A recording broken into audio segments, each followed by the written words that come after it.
Right, this is Sky Power Radio and TV Services Studios, West Yorkshire, Leeds, Stencil Mount. Welcome all on board our special program here at the seat. My name is Mustafa Jame, hitting your way the airwave.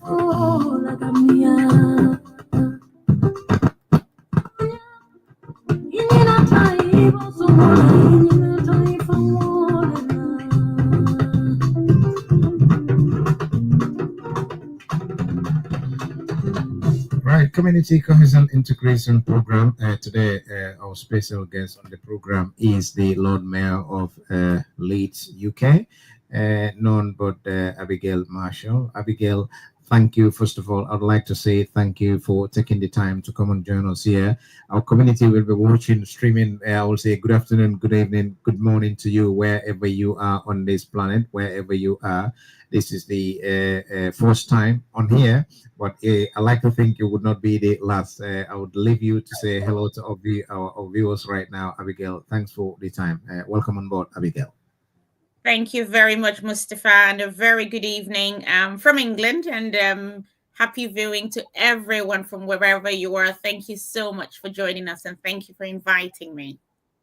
Thank you very much. Much obliged. Abigail, if we may start with this, if you can tell us, who is Abigail? Well, Abigail Marshall Cutting is my full name. I am the 130th Lord Mayor of the city of Leeds.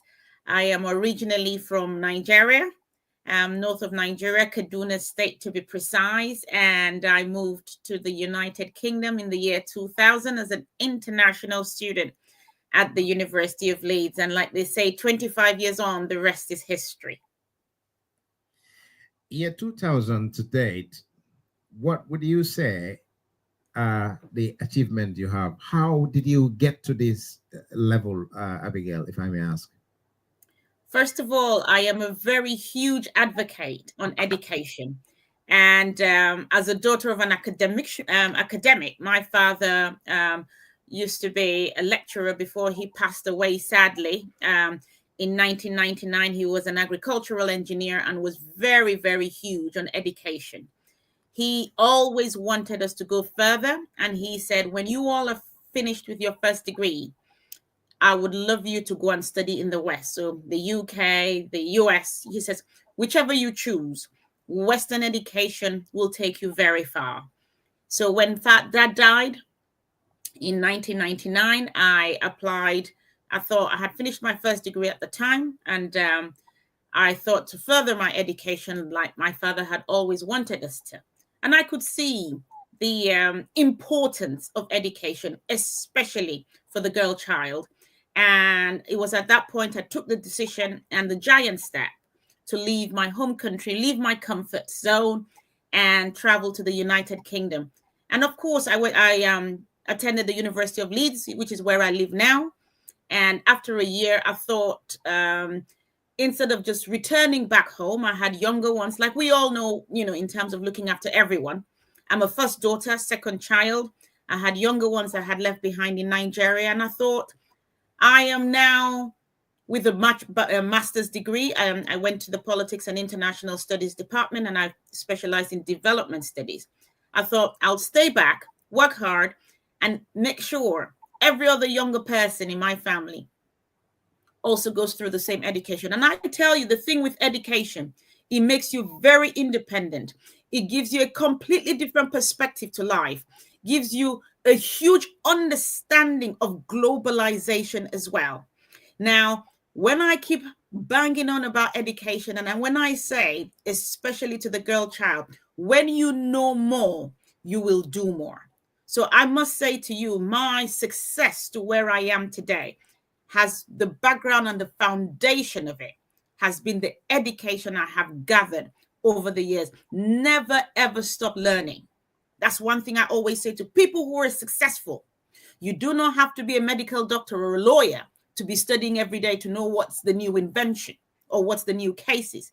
Every field that you find yourself, never, ever stop learning. And that's been the key to my success.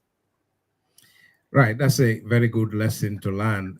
Key to success is education. But when it comes to education as well, not everyone is privileged. Not all of us are privileged. So how do we overcome that to get to go far?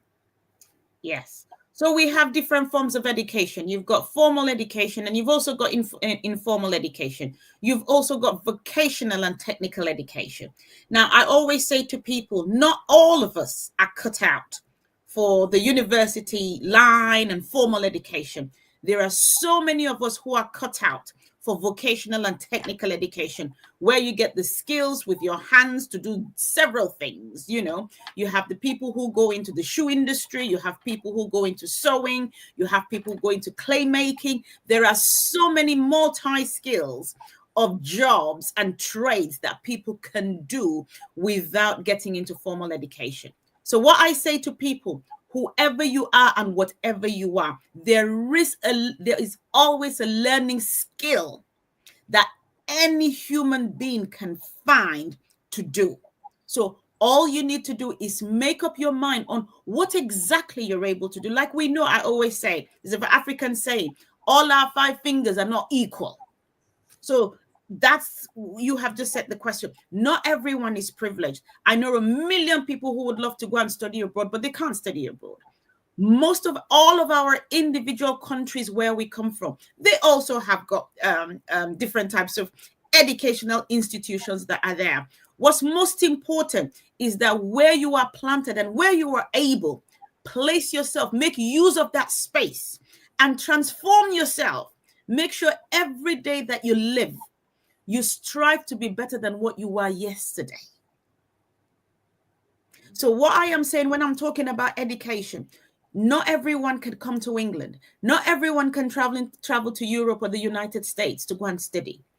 Every country, like I come from Africa, we got 54 nation states.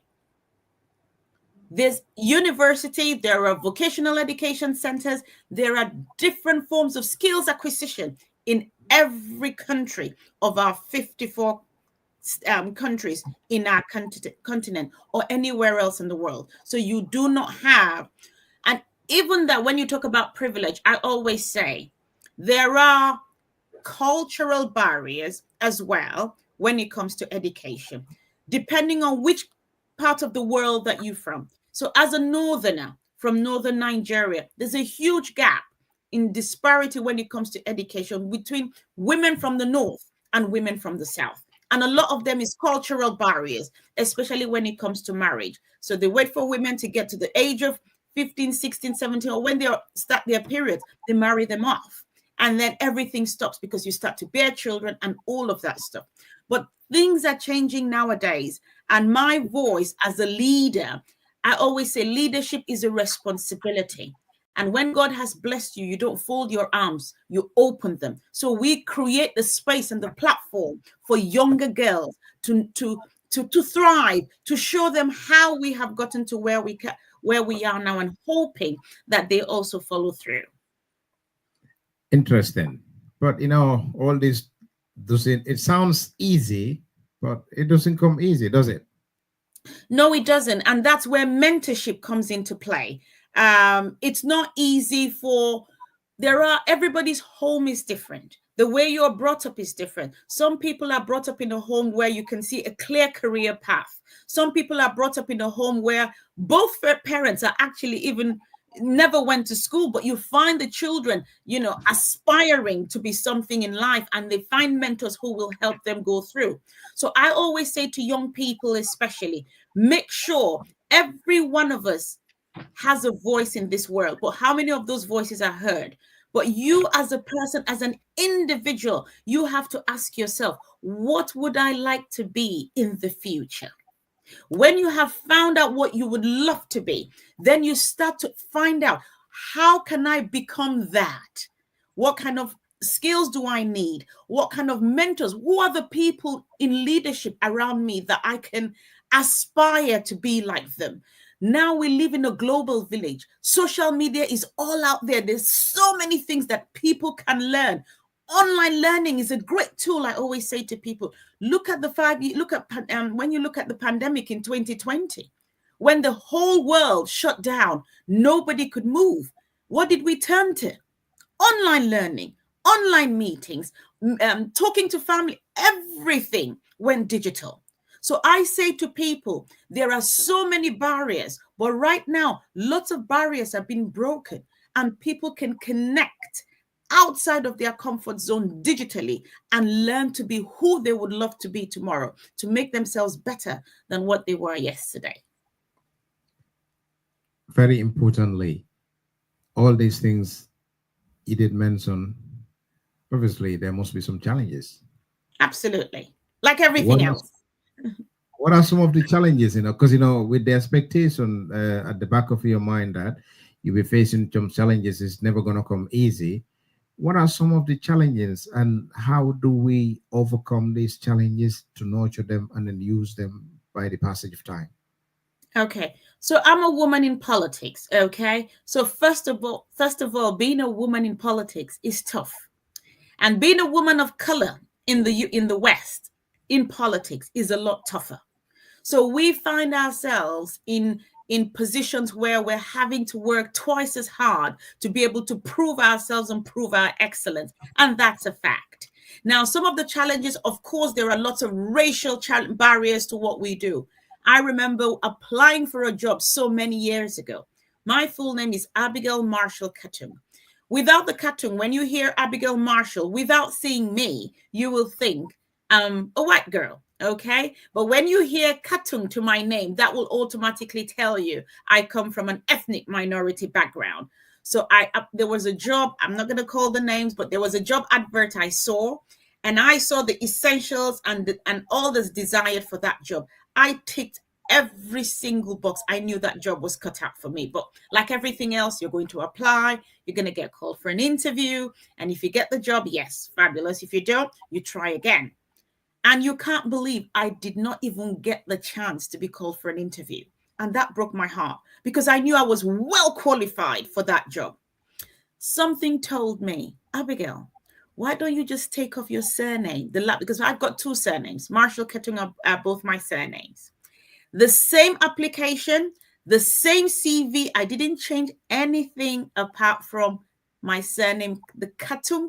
I took it off and I left the name Abigail Marshall. The very next day, I was called for an interview and I got the job.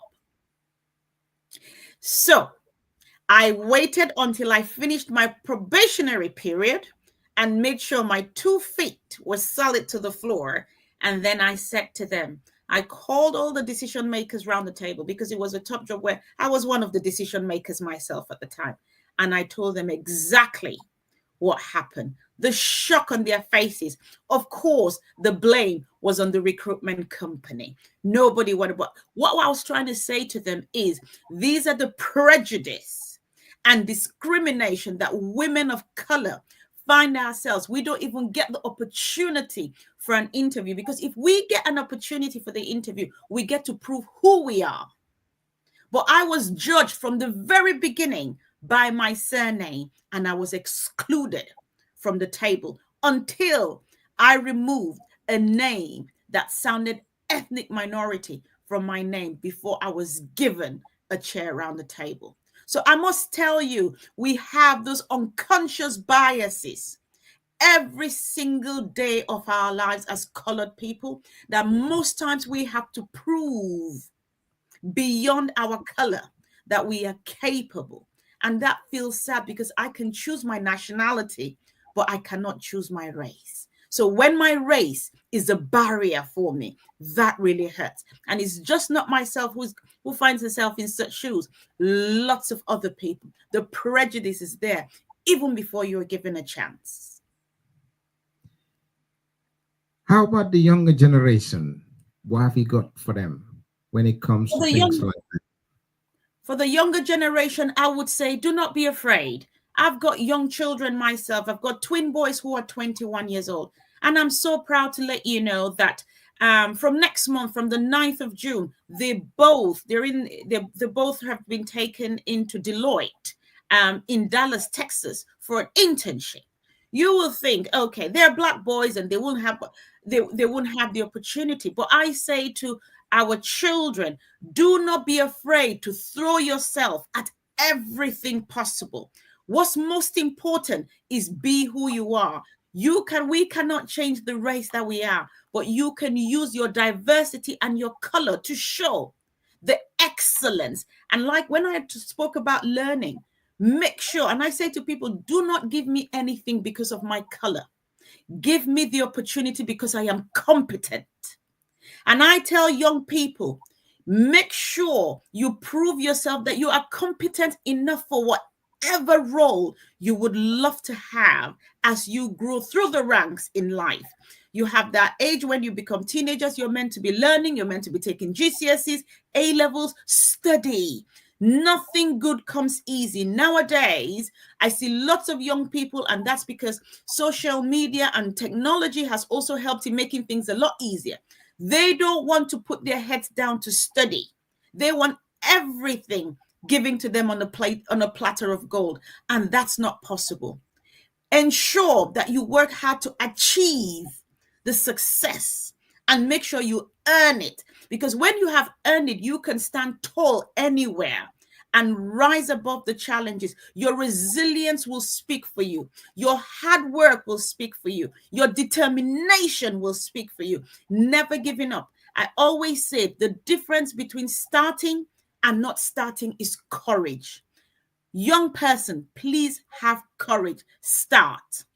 The difference between making progress and not making progress is consistency. So when you start something, do not stop. Every single day, try and make yourself better and do something better than you did the previous day, and that will be consistency. Then the difference between giving up and not giving up is perseverance. Have that strength to go through the dark days and the tough times, knowing there will be light at the end of the tunnel. Incredible. Um, the interview you had, and then after having that job, when you were turned down for the first time, and the second time you applied, you get the job. How does that make you feel in that environment? How did you know? How do you overcome all all the ongoings in there? Well, remember I said to you, as soon as my probationary period finished, I called them round the table and I Yes. told them exactly where they had gone wrong. Because at that time, they were already in love with me. They were in love with my work. They were in love with my competence, which is most important. And I always say, no one should pity me and give me something just because they think they can use my color to tick a box and say we have a diverse person on the team. I proved that I was competent enough. And I knew that job was for me because it was something I had been looking for several years. And I was just ready for it. So from that very day, and that's why we have to put ourselves in positions where we're sat around the table, where decisions are made, because you have a completely different, diverse perspective to what is the norm, because we are different. We will definitely bring something different to the table. And I tell you, from that moment, I could see the difference when it came to recruitment into that company from what happened to me. So yes, it was a sad thing. It was heartbreaking, but I turned the situation around, hoping that what happened to me never happens to somebody else. I said to them, give everyone a fair playing ground and then let the best person win, but never discriminate against people based on their religion, their race, their creed, their sexuality, or their gender. Give everyone a fair playing ground and let the best person win. Let the best person win. Okay, coming to integration. How do you manage to integrate in here if you want to tell a new beginner? Yes. So I always say to beginners, like I came from west of Africa, Nigeria. I came to a completely foreign ground for me. Everything was very different from where I was born. The weather, it was very cold. So I had to learn how to wear sweaters and coats and all of that to keep warm and adjust to the climate. The food was very, very different. I'm used to my lovely, nice, spicy jollof with all the things added to it. And I had to learn how to eat a bit of bland food and very just basic food. So lots of things about the European culture and the British culture was very different from where I had come from. And I knew for me to be able to thrive was for me to integrate and learn about the English culture, learn about what makes them thick, learn about their language, learn about their accent. I can never speak like a pure English girl, but what I can do is make sure I speak English clearly so that I could be understood. And I always say that to lots of people when they come in here. I says integration is so key, because if you cannot be understood, how can you pass your message across? So I learned about their culture. I learned about their faith. I learned about their lifestyle. It's not everything about their culture that you will take on, because some will sit well with you and some will not sit well with you. So things that I enjoyed about the English culture, I took that on with me. They love to eat fish and chips on a Friday, which I love fish anyway. So there are different things that you do.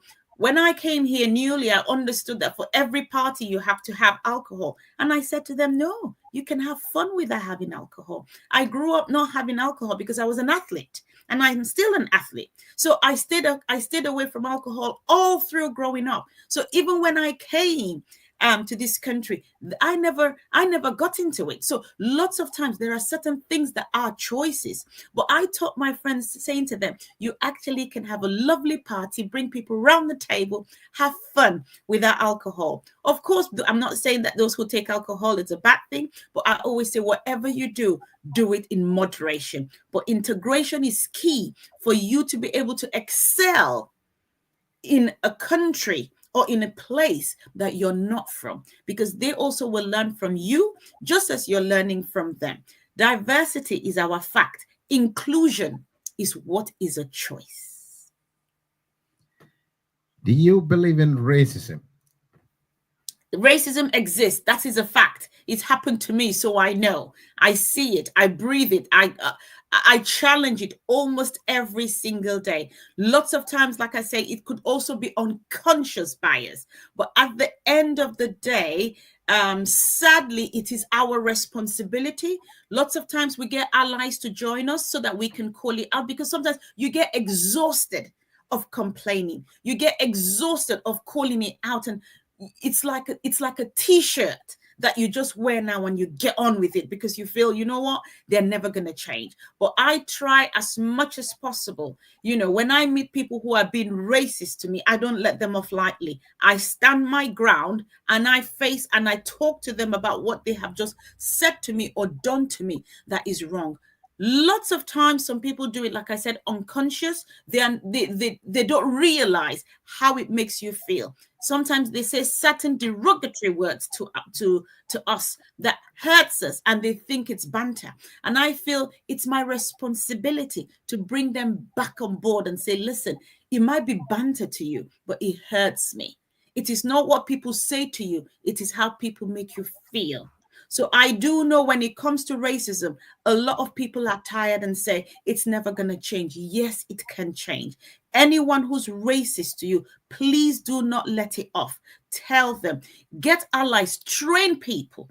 We have unconscious bias training in the workplace so that those who are around us can understand the things that hurt us as people of Black color, of people of a different race from where we live. So anytime you feel any form of hate or any form of discrimination, it's your responsibility to challenge it, report it, and do all you can to make it stop.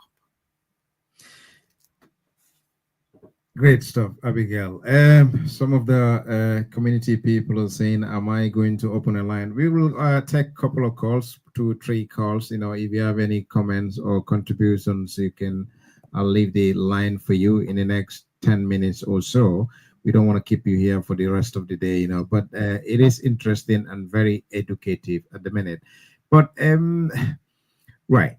So, some of these things, you need to regularize yourself. You need to integrate, Yes. that cohesion, and then that confidence of saying, this is me, I can go this far. Some Yeah. people are not born with that sort of confidence, especially if you see yourself in an environment where you feel, am I even important? Do I even belong here? Do they even gonna listen to me? That Yeah. prejudice sort of things make people feel, oh, this is where I can stop. How do we overcome that? The only way we can overcome them is got to come from within. You have to be determined to say, you know what?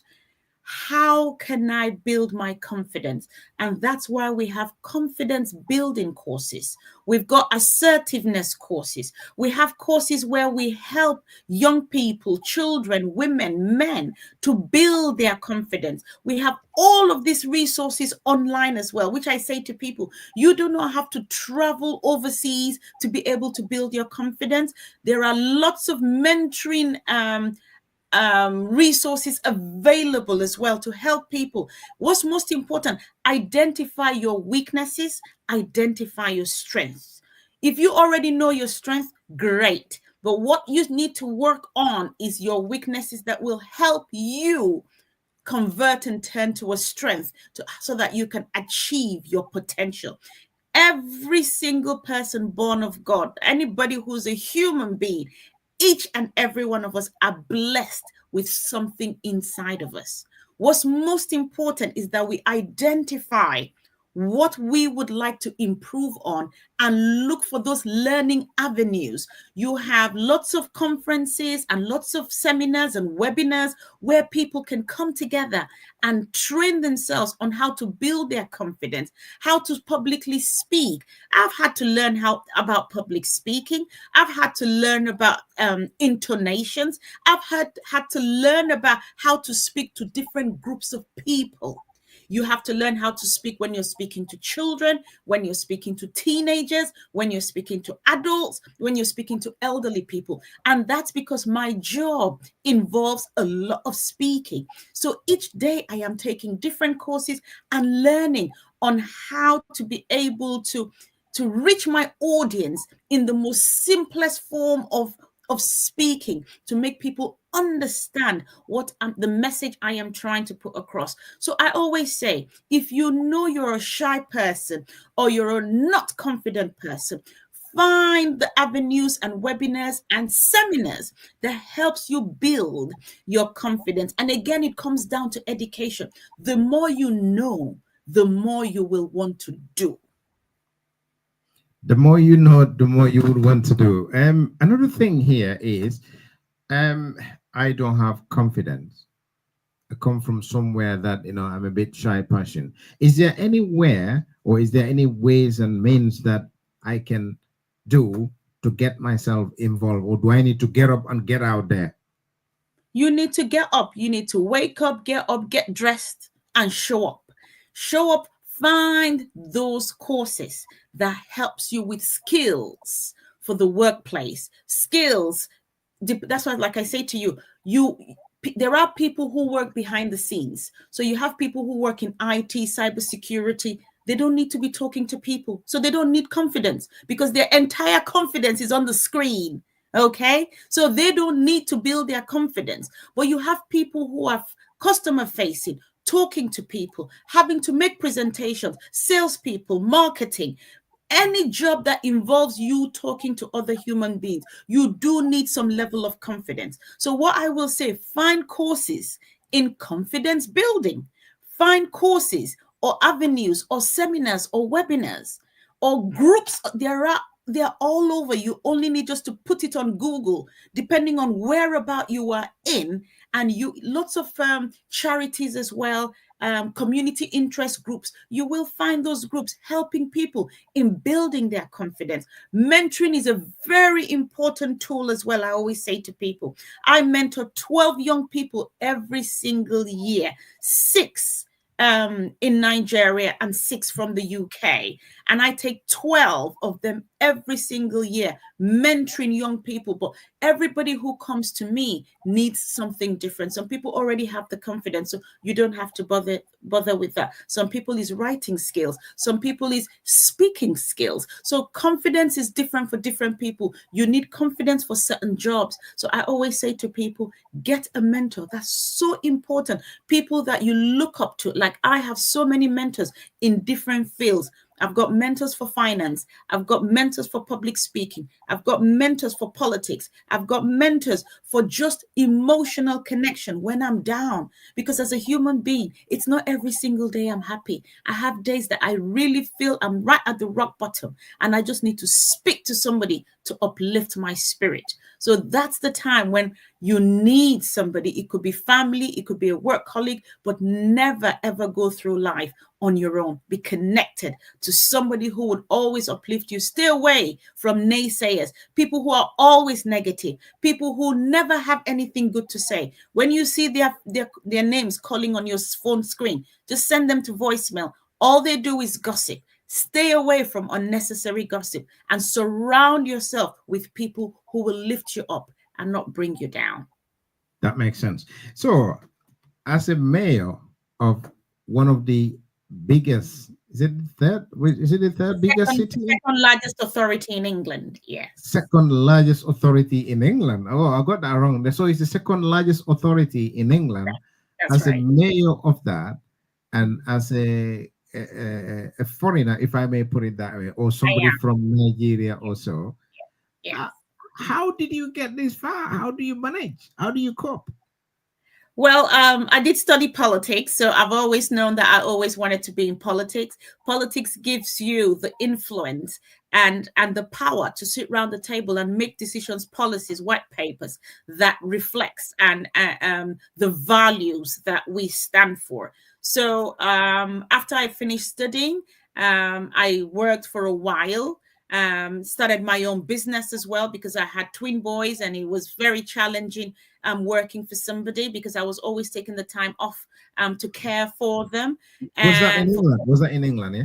Yeah, that was in England. Yeah. So I have lived here for the last 25 years. So I came here, I think I was about 23 years old at the time. So I had finished my first degree and I came for my second, my master's degree. And when I finished, I got a great graduate job, but I gave up that job to care for my little children. And that's why I'm always saying to women, you can be whatever you want to be. You always, most important is you prioritize what needs doing. When my children came, I packed to one side my graduate job that was paying so well, and I had to focus on looking after my kids because they needed my attention. But whilst I was doing that, I started my own business working from home, and I specialized in medical recruitment. I only needed a laptop at the time, and a phone. So you have to think about different ways to be able to build up your career. So when the kids, and I joined a political party, so you also have to tell yourself, what would you like to do, and start from the baby steps. The fact that I knew I enjoyed politics, I made sure I joined a political party. I found a party that the values of their politics resonated with the values I have, and that was social justice, human rights, and making sure that we have a fairer society and a fairer world. That was big for me, making sure that our equality agenda, that everyone was treated fairly, whether we were female, whether we were male, or whatever our color. And I found that in the Labour and Cooperative Party, and that was why I joined them. I was a woman in the room, but I could never put myself forward for any position at the time because I had little children to take care of, which is the downside with politics, because politics involves a lot of long hours, sometimes late into the night. And with very, very young children, it was difficult for me.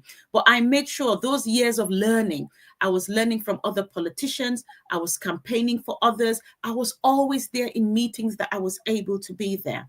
When my kids were in final year of high school, I knew that the boys could stand on their feet without mommy being home 24/7. I decided you have to be intentional when it comes to politics about what you would like to do and be. and you start to galvanize and campaign amongst people.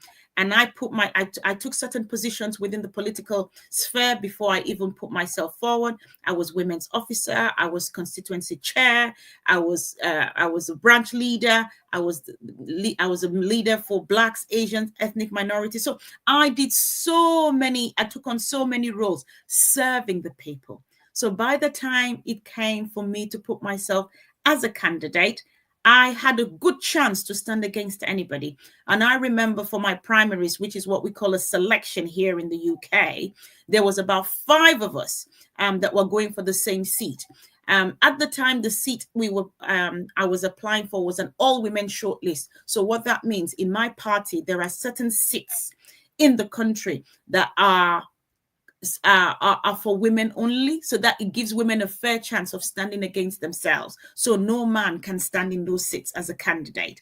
So there was 5 of us, and I had the highest votes of all the 5 women, and I was the only girl of color at the time. There was an Asian girl, myself, and all the rest were white English girls, and I beat all of them to emerge as the candidate to represent the Labour and Cooperative Party for Little London Woodhouse and the city centre, which is the ward that I represent currently.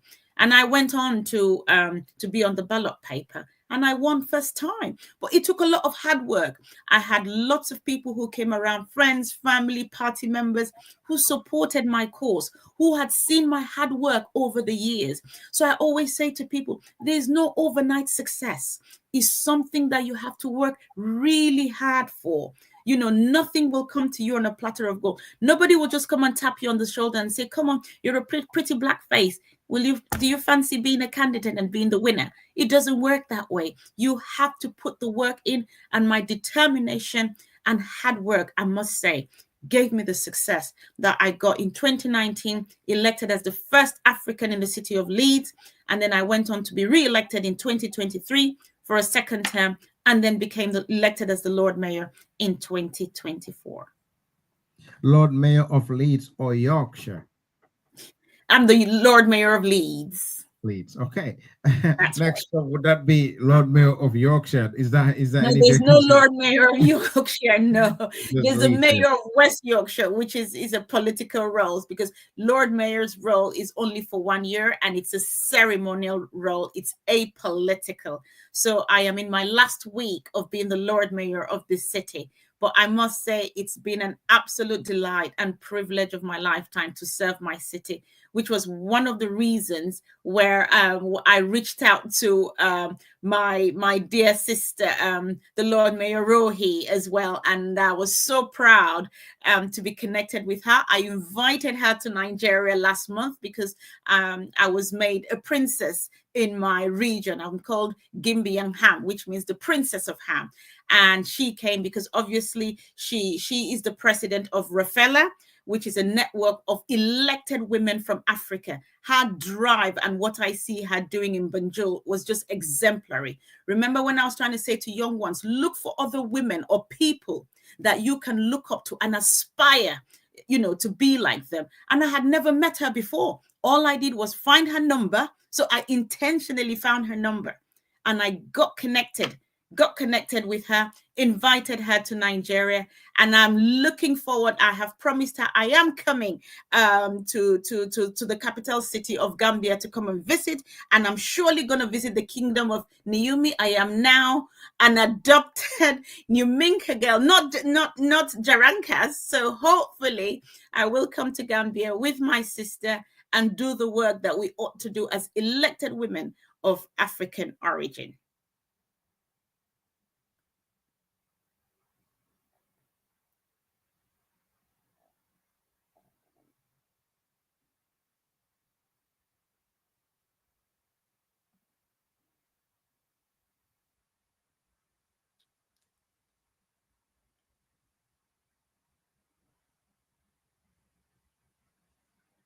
Have I lost you?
Yeah, so I would say how to help and teach our young ones.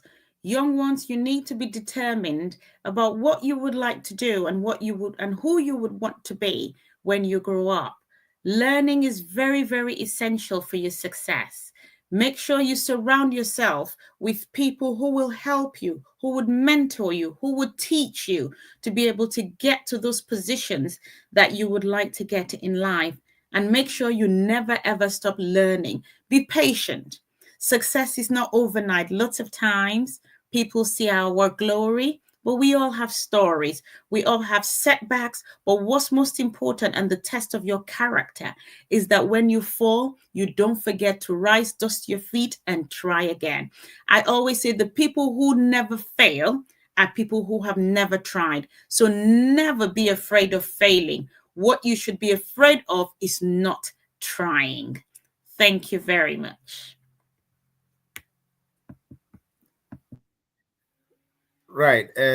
I'm so sorry about that, Abigail. We've got That's some all right. connections here that caused that hitches, in our connection. So thank you for that. Thanks for staying. Right.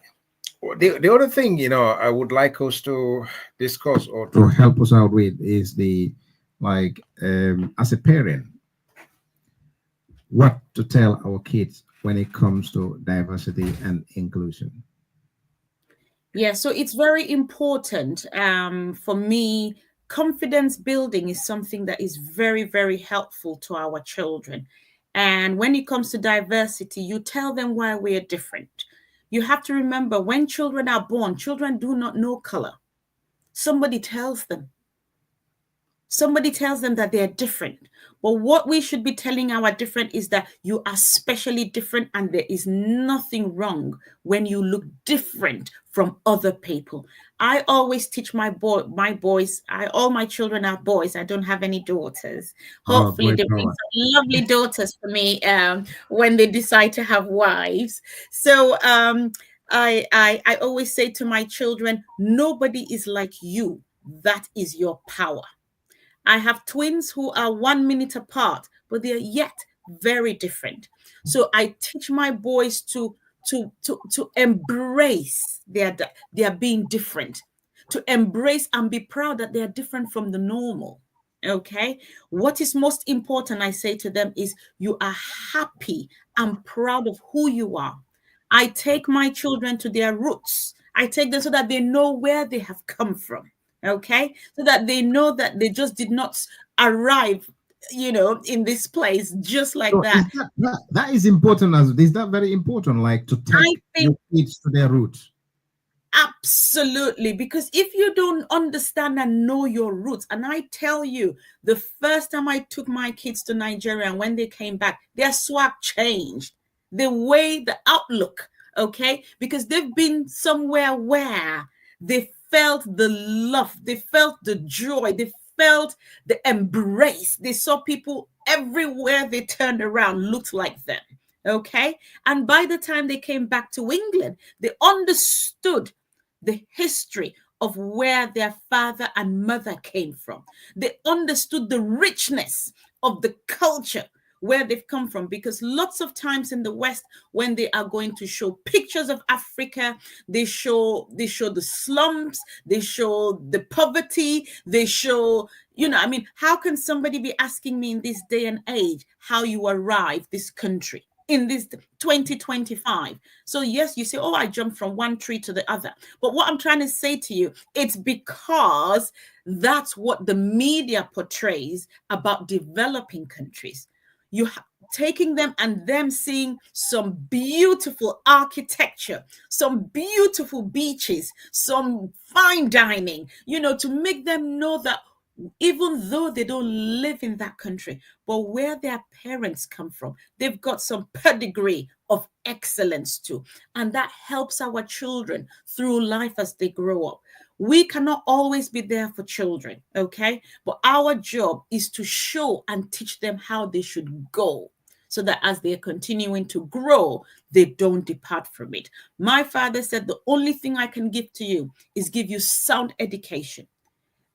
You could ask my father for anything else, he would tell you no. But anything to do with education, be it a textbook, anything extracurricular activities for extra tuition, he would do everything under heaven to provide it.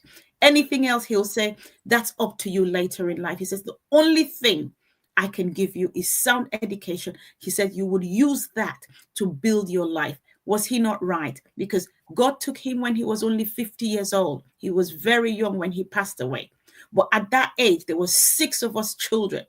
All of us, he provided sound education. And that was so important. And that has been the drive for where we are today. Take the time and be there for your children. Do not be an absent parent. The presence of a parent in the child's life is very important. If there are 2 parents in the house, if 2 of you are absent, there is a problem. One of you will have to make the sacrifice of being that present parent. And sadly, mothers, I would have to challenge you today. Being a present mother means the world to our children. +447898011298 +447898011298 is the number to dial if you want to show your contribution or if you got questions. Rio Indeed, it says, Abigail, you are inspiration with hard work and determination of what you can. I don't know if you know him or her, a lady. Yankuba Sawa Yanks is here. He says, that is what I do to my kids, took them to know me and spend the night at the village and all that. Armitage, the school I went to, and Georgetown. Your father was just like my brother, he said. Well, my brother, Malang, and everything you do is education, he will spend money on. So that's the line. I'll leave it open for anyone who wants to contribute, or if you got any questions for Abigail. We got 10 minutes here. We don't want to spend the whole day and night, all night here with her. She's a busy girl or a busy lady, busy woman in a very high position. How does it make you feel when they said Abigail, Nigerian, lady, a woman, black, and the mayor of Leeds? Well, you feel proud about where you've come from, especially when you know your story. And like I say, there's nothing that's been easy, but there is light down the tunnel, okay? Knowing that even with all the barriers, with all the roadblocks, I have stayed determined. I have stayed fearless. That's one thing I know I've got, and what's most important as well is the fear of God. Make sure, you're rooted to your faith, because that keeps me going. Because lots of times our faith, you don't see God, but it's a belief knowing that he's there for you. And whatever comes your way that's difficult, it will always pass like everything else. Coming to limit and limitations, like limits for yourself, like me, as an African from Gambia, shall I say, oh, all I can do is to be a care worker, or all I can do is to do warehouse order pickings and all that, warehouse or security, that sort of thing. What are some of the wisdoms or motivations that you can give to people of that nature? Because some people would feel that, oh, this is how far I can go. This is how far I want to stop. Like putting a limit to that sort of mindset. How do we get rid of that sort of mindset, Abigail? Well, I hope my life will be an inspiration to so many people, knowing that if Abigail can, you can as well. A small little girl from northern Nigeria has come to England as a student, international student, not born here, but has risen to be the first citizen of a city. So for me, I always say, never put any caps on what you can achieve. Always aim for the stars. Always aim for what's higher than where you are. Never settle for mediocrity. And that's me. Whatever little thing that God puts in your hands to do, I always say to people, do it well. Don't think because it's just a small little thing, then you will just be mediocre. No. Make sure whatever it is you do it to the best of your ability. Then move on to the next stage. Never go lower than where you have come from.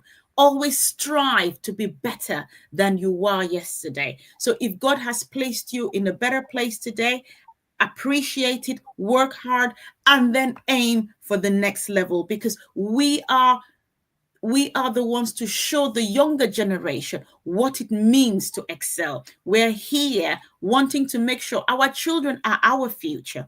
I want to make sure that my boys achieve a lot more than I have achieved. So we have to set that pace for them. And I say to people, you want to be a carer, you want to be a doctor, whatever it is you want to be, never settle for just being mediocre. Always achieve and want to excel and be competent. That is so important. Be competent in what you have decided to be and always aim for the stars because that's where we belong. That makes a lot of sense.